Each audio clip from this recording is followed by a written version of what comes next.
Olá pessoal, na nossa aula de hoje falaremos sobre isomeria plana ou estrutural. Então, em 1823, von Liebig e Wöhler, químicos alemães, descobriram separadamente duas substâncias, uma o fulminato de prata e a outra o cianato de prata. Então, estes cientistas submeteram esses trabalhos envolvendo essas substâncias para uma revista em que o Gay Lussac, que era um químico francês muito famoso por estudo sobre gases, para avaliar.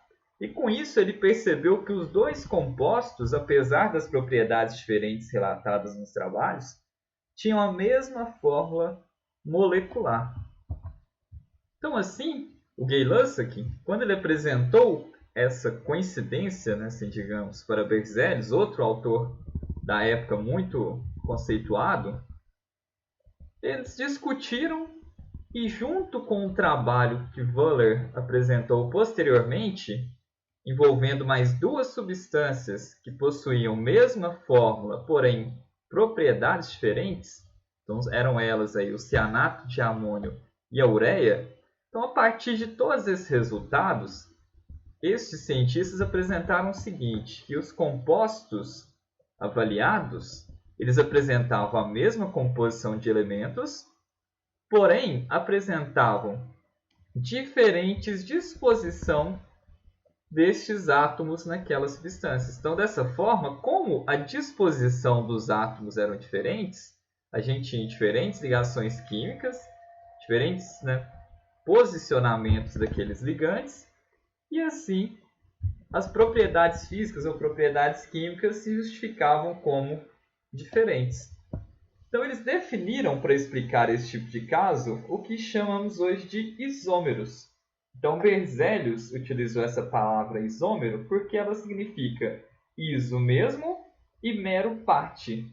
Então, basicamente, isômeros são compostos que possuem o mesmo número dos mesmos átomos. Porém, a diferença vai se encontrar no que chamamos de arranjos atômicos, ou seja, como que os átomos estão dispostos ao longo da molécula. Então, os isômeros, basicamente, eles apresentam a mesma fórmula, porém diferentes arranjos atômicos, o que caracteriza as diferentes propriedades dessas substâncias.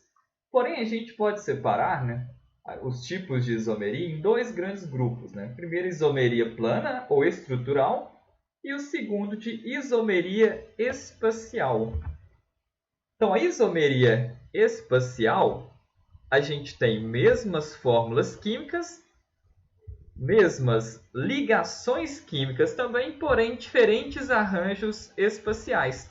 Então, como no exemplinho aqui abaixo, a gente tem as mesmas fórmulas, se a gente comparar as duas moléculas, a gente tem as mesmas ligações químicas entre os átomos, porém a ordem, o arranjo espacial aqui vai ser diferente. Podemos ver que a gente tem aqui um ligante numa posição que a gente chama cis e aqui um ligante numa posição que a gente chama trans.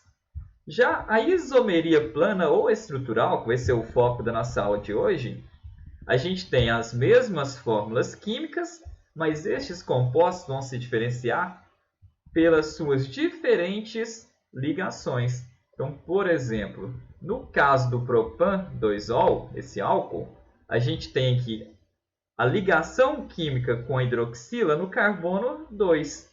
Já no propan-1-ol, temos a ligação química da hidroxila na cadeia carbônica no carbono de número 1.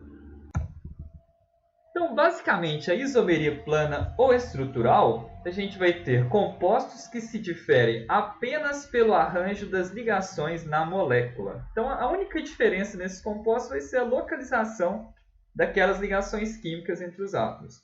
Então, como exemplinho já tínhamos falado, do propan-2-ol e o propan-1-ol, eles possuem, então, a mesma composição, os mesmos tipos de ligações, mas elas vão estar em diferentes posições na molécula. Então, a isomeria estrutural ela é muito facilmente perceptível quando a gente faz esse arranjinho aqui, que é a fórmula estrutural plana de uma molécula. Então, quando eu consigo observar utilizando apenas, né, um eixo, um plano, na verdade. Então, eu tenho a isomeria plana ou estrutural. Então, o primeiro caso de isomeria estrutural trata-se dos isômeros de função. Estes compostos eles apresentam a mesma fórmula química, mas se diferem nos grupos funcionais. Então, se eu considerar a fórmula mínima C4H10O, eu posso ter, por exemplo, tanto o butanol quanto o éter dietílico, eles possuem essa fórmula mínima aqui. Então, dessa forma, eu tenho compostos com a mesma fórmula mínima, porém com diferentes, né, grupos funcionais presentes na minha estrutura. Então, o butanol e o éter dietílico são um exemplo, né, de isômeros funcionais. Já os isômeros de cadeia, então considerando cadeias de hidrocarbonetos, nós temos diferentes arranjos nessas cadeias que possuem a mesma fórmula mínima. Então, por exemplo, o C4H10, fórmula mínima C4H10, satisfaz tanto o butano, então o butano possui essa fórmula mínima, e o 2-metilpropano também possui essa mesma fórmula mínima aqui. Então, eles possuem o mesmo grupo funcional, mas se diferem apenas quanto ao arranjo das cadeias carbônicas de suas moléculas. Então, um isômero de cadeia, a única diferença, comparando uma substância a outra, vai ser quanto ao arranjo das cadeias carbônicas, né, presentes naquela molécula. Já os isômeros de posição, temos os mesmos grupos funcionais. Então, por exemplo, no propan-1-ol e o propan-2-ol, eu tenho aqui o mesmo grupo funcional, que é a hidroxila, característico de um álcool, e cadeias carbônicas. Então, temos também a mesma cadeia carbônica. No caso aqui, uma cadeia carbônica contendo 3 átomos de carbono. Porém, a diferença no isômero de posição vai ser a posição daquele grupo funcional. Então, aqui, no caso do propan-2-ol, a posição do grupo funcional está no carbono 2. Já no propan-1-ol, a hidroxila aqui vai estar ligada ao carbono de número 1 da cadeia. Já os isômeros de compensação, que também chamamos de metameria, eles possuem cadeias heterogêneas e se diferem pela posição do heteroátomo no meio da cadeia carbônica. Então, primeira condição, o metoxipropano, a gente tem uma cadeia heterogênea, porque a gente tem um átomo diferente de carbono no meio da minha cadeia. E o etoxetano, da mesma forma, também caracteriza como éter, né? Então, temos aqui um diferente átomo em meio à minha cadeia carbônica, no caso também o oxigênio. Então, quando eu olho esses dois compostos diferentes, os dois possuem fórmula mínima C4H10O.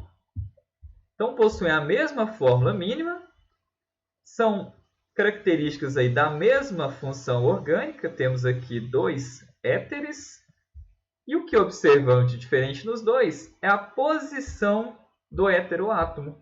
Então, no caso aqui, o heteroátomo está mais no início da cadeia do que no etoxetano. Então, essas duas substâncias são isômeros de compensação, que também chamamos de metameria. Já no caso da tautomeria, é um tipo de isomeria que ocorre entre enol e aldeído e também ocorre entre um enol e cetona. Então, quando eu tenho uma cetona ou um enol, ou então um enol e um aldeído que possuem a mesma fórmula molecular, eu tenho o que eu chamo de um equilíbrio entre essas duas substâncias, um equilíbrio dinâmico. Por quê?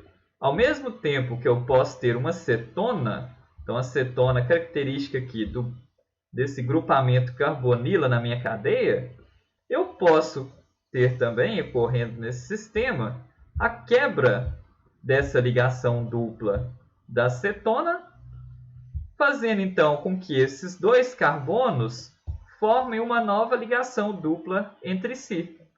E esse hidrogênio aqui da cadeia, do primeiro átomo de carbono, ele pode, então, se ligar ao átomo de oxigênio, formando, então, um grupo OH na minha cadeia, uma hidroxila. Então, dessa forma, como eu tenho a dupla ligação aqui, uma hidroxila, eu tenho um enol. Então, este caso aqui de equilíbrio dinâmico entre uma cetona e um enol, eu chamo de tautomeria. Então, para eu identificar se pode ocorrer a tautomeria, eu tenho que avaliar se no meu exemplo, no exercício que eu estou analisando, se as duas funções que eu vou comparar vai ser um enol e um aldeído ou um enol e uma cetona. Então, esse tipo especial de isomeria só ocorre quando eu tenho estas duas espécies em comparação. Então, as referências da nossa aula de hoje, pessoal, e até a nossa próxima aula.